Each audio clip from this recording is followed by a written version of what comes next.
In the heart of the sun-scorched New Mexico territory, where the horizon stretched endlessly under a sky painted with hues of amber and crimson, lived an old rancher named Amos Caldwell. His weathered face told tales of a life spent under the relentless sun, tending to cattle and mending fences on his sprawling, lone ranch. For nigh on 2 decades, Amos had lived alone, his only companions the whispering winds and the occasional howl of a distant coyote. His ranch, nestled between rugged mesas and dotted with sagebrush, was a testament to his stubborn independence. Once a man of few words but many dreams, Amos had long since buried his hopes for love or family beneath the weight of years spent in solitude. The townsfolk in nearby Dusty Hollow spoke of him in hushed tones, calling him the hermit of the plains, a man who'd turned his back on society after a heartbreak no one dared mention. Yet, fate, as it often does, had a peculiar way of stirring the still waters of Amos's life. One fateful evening, as the sun dipped below the horizon, casting long shadows across his porch,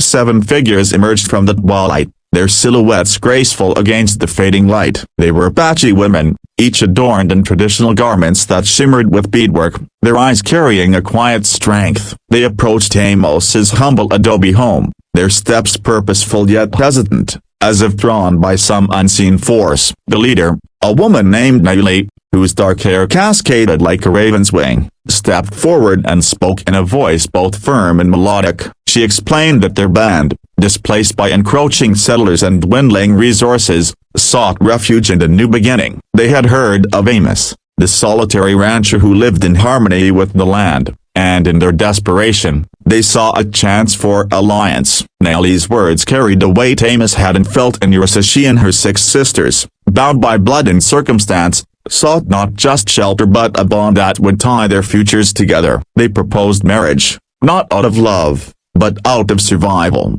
a pact to share the burdens of a harsh world. Amos, his heart pounding beneath his weathered vest, stood speechless, his mind racing with memories of a life he'd thought long gone. Could he, a man who'd forgotten the warmth of human connection, open his home and perhaps his heart to these 7 strangers? The stars above seemed to hold their breath, waiting for his answer, as the desert night enveloped him in its quiet embrace. 2. Amos invited the woman inside, his calloused hands trembling as he lit a lantern that cast a warm glow across the sparse room. The adobe walls, cracked and worn, seemed to hum with new life as the 7 Apache women settled onto the floor, their presence filling the space with an energy Amos hadn't felt in years. Nellie, the eldest, spoke again, her voice weaving a tale of their journey. They were sisters, not by blood but by shared hardship, each having lost family to the relentless march of settlers and soldiers. Their Apache band,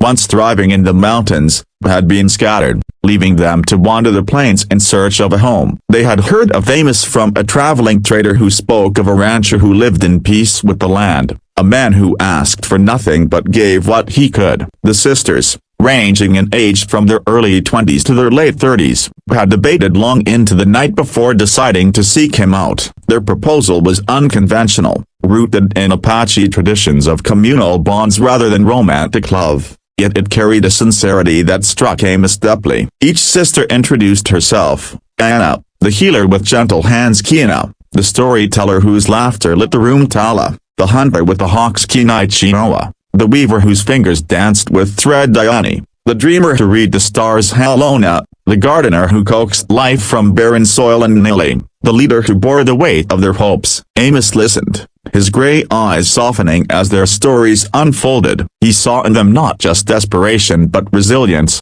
a mirror to his own stubborn survival. Yet, the weight of their request pressed against him. Marriage, even in name, was no small thing. He loved once, long ago, a woman named Clara whose memory still lingered like a ghost in the corners of his heart. Could he share his life with these women, strangers bound by necessity? As the night deepened, Amos offered them shelter in his barn, promising to consider their proposal. The sisters nodded, their faces a mix of hope and uncertainty, as they retreated to rest under the starlit sky. Amos sat alone by the lantern, his thoughts a tangle of fear and possibility, wondering if this was a chance to rewrite the solitary story he'd lived for so long. 3. Dawn broke over the ranch, painting the mesas in shades of gold and rust. Amos rose early, his joints creaking as he tended to his morning chores, but his mind was elsewhere, replaying the events of the previous night. The sisters emerged from the barn, their faces bright with determination despite the uncertainty of their future. Over a simple breakfast of cornbread and coffee,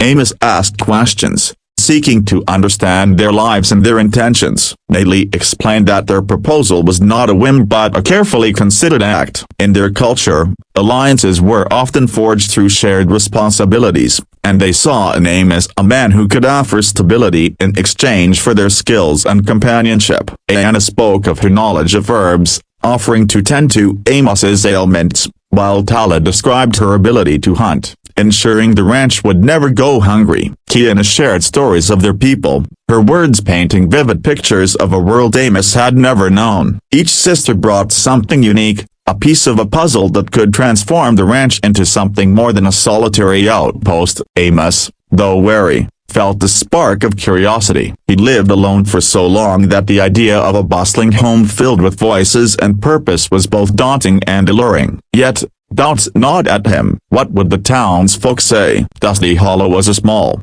gossip-prone place, and 7 Apache women living with the white rancher would stir whispers, if not outright hostility. And what of his own heart? Could he honor their proposal without betraying the memory of Clara, whose laughter still echoed in his dreams? As the day unfolded, the sisters joined Amos in his tasks, their hands quick and capable. Chino mended a torn blanket, her stitches precise, while Halona inspected the barren patch near the house, suggesting crops that could thrive in the arid soil. Their presence was a quiet revolution, turning the ranch into a place of shared effort. By evening, Amos felt a shift within himself, a softening of the walls he'd built around his heart. He agreed to a trial period, a month to see if the arrangement could work, not as a marriage but as a partnership. The sisters accepted, their smiles bright with hope, and as the sun set, the ranch felt less like a solitary refuge and more like a home in the making. For the days that followed were a whirlwind of change. The sisters brought life to the ranch, their voices and laughter filling the air as they worked alongside Amos. Tala's hunts brought fresh game, while Halona's green thumb coaxed sprouts from the dry earth. Anna brewed teas that eased Amos's aching joints, and Kiana's stories turned evenings into moments of wonder. Dione taught Amos to read the stars, pointing out constellations that told tales of courage and survival. Chinoa's woven blankets adorned the once bare walls, and Nellie's steady leadership kept their efforts cohesive. Amos, though initially overwhelmed, found himself drawn into their rhythm. He taught them about the land, showing Tala the best trails for hunting and Halona the quirks of the local soil. In return, they shared their knowledge, from Apache songs to recipes that turned simple ingredients into feasts. Yet, the outside world loomed. Word of the sisters' presence reached Dusty Hollow, and soon, curious townsfolk began to visit under the guise of trading or borrowing tools. Some were kind, intrigued by the transformation of Amos's ranch, but others whispered of scandal, their eyes narrowing at the sight of Apache woman working alongside a white man. Amos felt the weight of their judgment but found strength in the sisters' resilience. They faced the stairs with quiet dignity, their bond unbreakable. One evening, a local rancher, Tom Grayson, arrived with a veiled threat, warning Amos that his arrangement could bring trouble. Natalie, overhearing, stepped forward, her voice calm but firm, reminding Grayson that the land belonged to no one man and that they sought only peace. Grayson left, chastened, but Amos knew the whispers would persist. That night, as the sisters gathered around a fire, Kiana told a story of their ancestors, who faced greater trials yet endured through unity. Amos, listening, felt the resolve solidify within him. He would stand by these women, not just for their sake but for his own, for they had awakened something he'd thought long dead, a sense of purpose, of belonging, of home. 5. As the trial month neared its end, Amos found himself at a crossroads. The ranch, once a silent testament to his solitude, now thrived with life. The sisters had transformed it, not just with their labor but with their spirit. The once barren patch bloomed with corn and beans, thanks to Halona's care. while Chinoa's blankets and Diana's remedies drew traders from beyond Dusty Hollow, curious about the ranch's newfound prosperity. Yet, the question of marriage lingered, unspoken but heavy. Amos had grown fond of the sisters, each in her own way. Nellie's strength anchored them, Diana's kindness soothed him, and Kenai's laughter lifted his spirits. Tala's fierce independence reminded him of his younger self, while Diana's dreams stirred his own long-forgotten hopes. Chinoa's quiet creativity and Halona's nurturing touch made the ranch feel alive. But marriage, the word carried a weight Amos wasn't sure he could bear. He thought of Clara, whose memory had kept him tethered to the past. One night, under a moonlit sky, he wandered to the edge of his property, where a small wooden cross marked Clara's grave. He spoke to her, his voice barely a whisper, asking for guidance. The sisters, sensing his turmoil, gave him space, their trust in him unwavering. The next day, Amos called them together. He spoke honestly, his voice rough with emotion, explaining that he couldn't offer marriage in the traditional sense, not yet, perhaps not ever. But he offered something else, a home, a partnership, a family built on mutual respect. The sisters listened, their faces unreadable. Then Nellie spoke. They hadn't sought love, she said, but a place to belong, and Amos had given them that. They agreed to stay, not as brides but as kin, bound by shared purpose. The decision felt right, like rain on parched earth, and as they shared a meal that night, the ranch glowed with a warmth that rivaled the desert sun. 6. The seasons turned, and the ranch became a beacon of harmony in a divided land. Word of Amos and the sisters spread, drawing travelers and traders who marveled at the thriving homestead. The sisters' skills of hunting, healing, weaving, and storytelling are blended with Amos's knowledge of the land, creating a self-sustaining haven. Dusty Hollow's skepticism gave way to grudging respect, and some townsfolk even sought Diana's remedies or Chinoa's blankets. Yet, challenges persisted. A harsh winter tested their resources, forcing them to work together to protect the livestock and crops. Tala's hunting skills kept them fed, while Diana's star reading guided them through stormy nights. Amos, once a solitary figure, found himself leading this unconventional family, his gruff exterior softening with each shared triumph. The sisters, too, grew to see Amos not just as a partner but as a brother, a father, a friend. They taught him Apache phrases, and he taught them old cowboy songs, their voices mingling in the twilight. But the outside world wasn't done with them. A band of opportunistic outlaws, hearing of the ranch's prosperity, began circling, eyeing the livestock and supplies. One night, they struck, attempting to rustle Amos's cattle. Tala and Nellie, alert and fearless, rallied the sisters, while Amos grabbed his old rifle. Together, they drove the outlaws off, their unity a force stronger than any weapon. The victory cemented their bond, proving that their unconventional family was unbreakable. As spring returned, the ranch bloomed anew, a symbol of what could be achieved when hearts and hands worked as one. 7 years passed, and the ranch became a legend in the territory. Stories of the old rancher and his 7 Apache sisters traveled far, inspiring songs and tales told around campfires. Amos, now older and grayer, moved slower, but his spirit was lighter than ever. The sisters,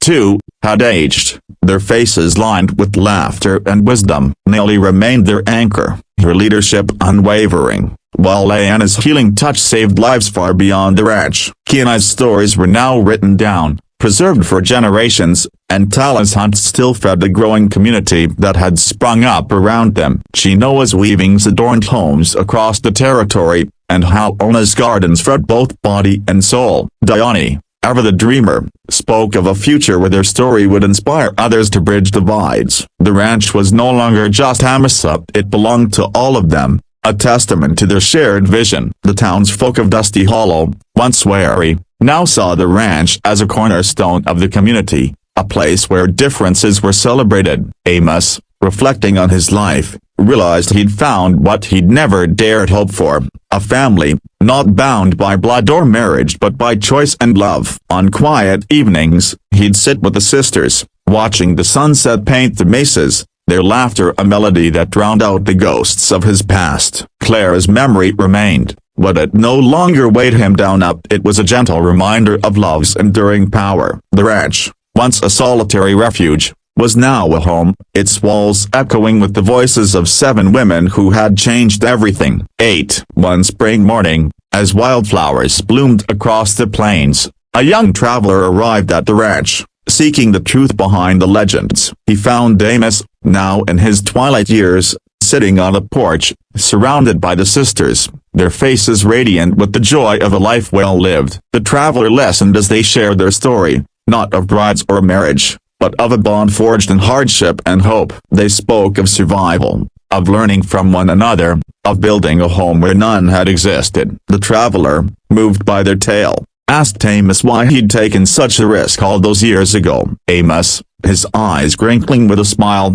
said simply, "Because they saw something in me I'd forgotten, a man who could still live, still love, still build something worth keeping." The sisters nodded, their hands clasped in a circle that included Amos, a symbol of their unbreakable bond. As the traveler left, he carried their story with him, spreading it across the territory and beyond. The ranch stood as a monument to what could be achieved when hearts opened to possibility, when strangers became family, when a solitary life became a shared one. And as the sun set over the mesas, casting its golden light across the land, Amos and the sisters sat together, their laughter mingling with a desert wind, a song of resilience, unity, and the enduring power of human connection.